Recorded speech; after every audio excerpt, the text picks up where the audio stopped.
Bonjour à tous et merci d'être là. Alors on représente un certain nombre d'associations, on a tous en commun quand même d'avoir le souci de restaurer l'autre, puisque c'est l'objet de cette journée Tabga. En fait c'est notre deuxième journée, pour ceux qui ne s'en souviennent peut-être pas, on s'est retrouvés, pas ici, mais on s'est retrouvés à Toulon il y a une année, en mars 2020, pour commencer cette réflexion ensemble. Depuis les choses ont avancé et c'est bien. Cette réunion d'aujourd'hui, elle a été précédée par 3 ateliers auxquels peut-être vous avez les uns et les autres participé. Il y en a un qui concernait l'interrogation qu'on avait de savoir ce qu'il fallait faire pour éviter le gaspillage. Ensuite, on s'est intéressé à faire ensemble, comment faire ensemble et surtout comment faire avec les gens qu'on accueillait, comment les associer au travail de la restauration de l'ensemble. Et puis après, c'est-à-dire vous avez essayé d'échanger entre vous les bonnes pratiques de telle sorte que ce qui se passe bien quelque part se reporte un peu ailleurs. Bonjour à tous, je suis Lionel Poulet, je travaille pour le CODES 83 qui est le comité départemental d'éducation pour la santé et je présente vite fait la structure. En fait on est une association qui est dirigée par le docteur Laurence Pallier qui a pour objectif en fait de soutenir les politiques de santé publique. Donc pour ça, on va écrire en fait des projets on va répondre aux projets de l'ARS afin de mettre en place sur le territoire varois des projets de santé. Et on va également accompagner en fait certaines actions comme le PTSM, le plan territorial de santé mentale. On va faire des DLS, des CLS aussi, des contrats locaux de santé, des diagnostics locaux de santé. Et on a également une partie qui est centre de sources documentaires. Je vais y arriver. Et donc là-dedans, vous pouvez retirer toutes les documentations nécessaires pour vos projets, que ce soit dans des supports concernant l'alimentation ou autre. Et comme on est aussi centre de diffusion, vous pourrez trouver aussi tous les supports de communication qui concernent les campagnes nationales, genre le mois sans tabac, la semaine de la vaccination et autres.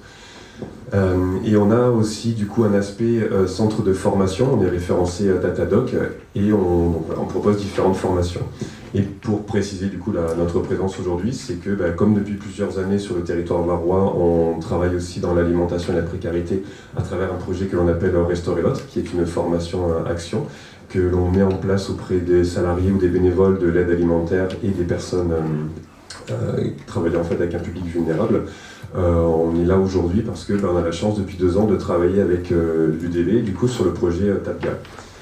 Bonjour, donc je suis Angélique Fritz, adjointe à la chef de service accès au logement à la direction départementale de l'emploi, du travail et des solidarités. Et je suis plus particulièrement chargée des questions relatives à la lutte contre la précarité alimentaire. Donc ce projet Tabga s'inscrit dans le cadre de la lutte contre la précarité alimentaire et notamment dans le plan stratégie pauvreté qui a été lancé donc en 2018 par le président de la République. Et donc l'une des thématiques fortes de cette stratégie est donc la lutte contre la précarité alimentaire.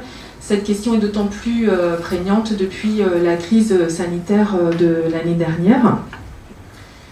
Donc pour intervenir dans cette politique, l'État a mis en place différents dispositifs. Donc on a instauré une instance départementale de coordination des acteurs de l'aide alimentaire qui a pour objectif de mieux coordonner l'aide alimentaire sur le territoire varois.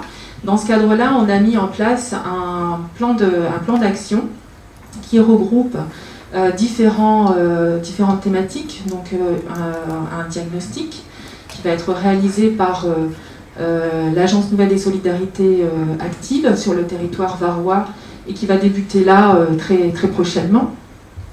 Ce diagnostic va ensuite nous permettre d'identifier des zones blanches, mais aussi les besoins des personnes qui sont les personnes précaires pour mieux adapter l'aide alimentaire qui leur sera apportée. Bonjour à tous et à toutes, je suis ravie de pouvoir échanger avec vous ce matin.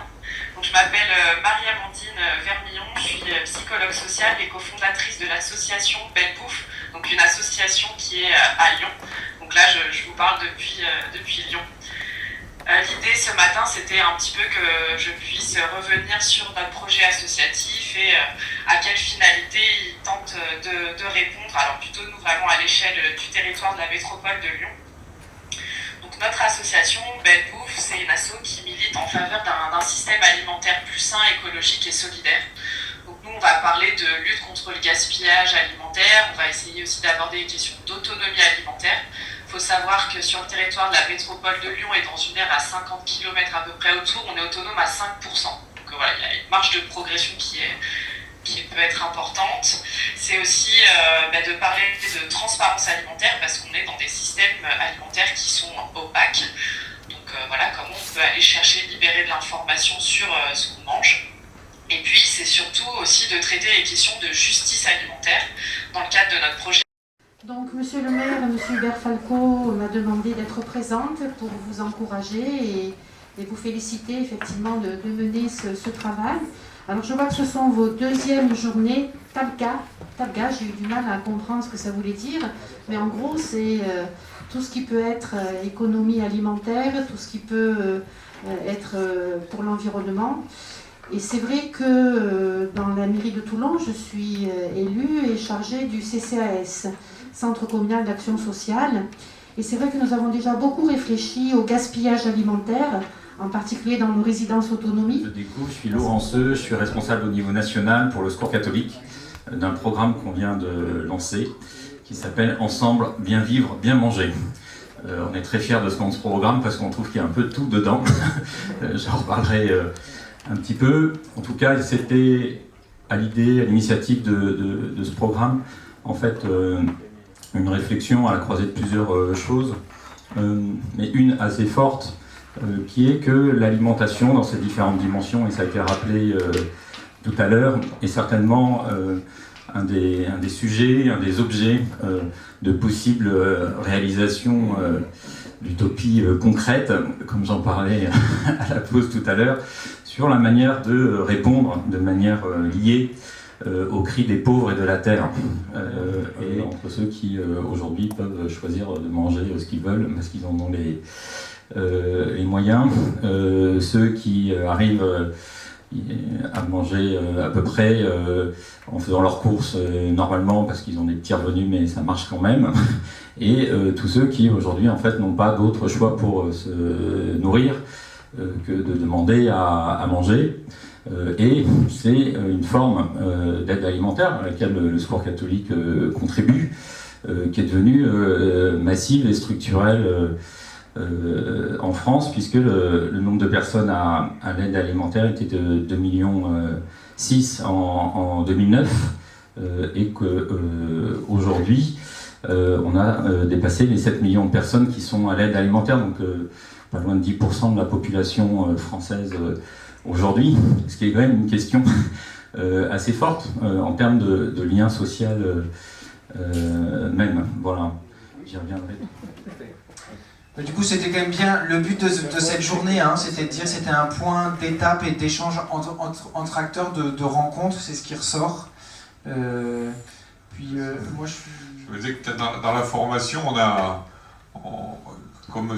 Jourdain faisait de la prose sans le savoir, nous-mêmes, on a, d'une certaine manière, mis en œuvre une chose dont je rêve depuis de longues années, c'est qu'on mette dans la diaconie de façon large une académie des savoirs solidaires. Voilà, une sorte d'académie des savoirs solidaires, c'est ce que l'on a fait, c'est à partir de nos pratiques, être capable d'échanger des points de vue, avoir une capacité à se déplacer pour aller voir ce que font les autres, faire des découvertes inspirantes, apprenantes. C'est que comme ça qu'on avance, c'est qu'on ne peut pas être des acteurs du lien social si nous-mêmes on n'en a pas un petit rudiment dans notre manière de travailler dans le milieu associatif. Et donc aussi l'importance de réfléchir en termes de territoire aussi, du territoire de la métropole, puis de faire de l'interface. Du coup, je fais le vœu de passer à table dans le sens où cette académie des savoirs solidaires, on arrive à la mettre en œuvre, parce que souvent nos formations sont des formations où on va comme à la cafétéria où chacun se sert, mais c'est bien d'avoir un circuit en disant voilà, si je veux, j'aborde la question de l'aide alimentaire, eh bien il me faut aussi une vision globale. Et vérifier, comme par exemple Emmanuel tu nous l'a rappelé, faire attention à ce qui semblait parfois en fait que des bons plans, et qu'il ne fallait pas le présenter comme des solutions institutionnelles. Et ce que Laurent, du Secours catholique, nous a fait aussi, a mis en lumière, c'est que parfois même du côté de la grande distribution, il ne faut pas s'embarquer non plus dans des illusions de mettre en place des dispositifs d'aide alimentaire qui continuent de couper la société en deux. Donc voilà, je trouvais que c'était une belle journée qui nous stimulait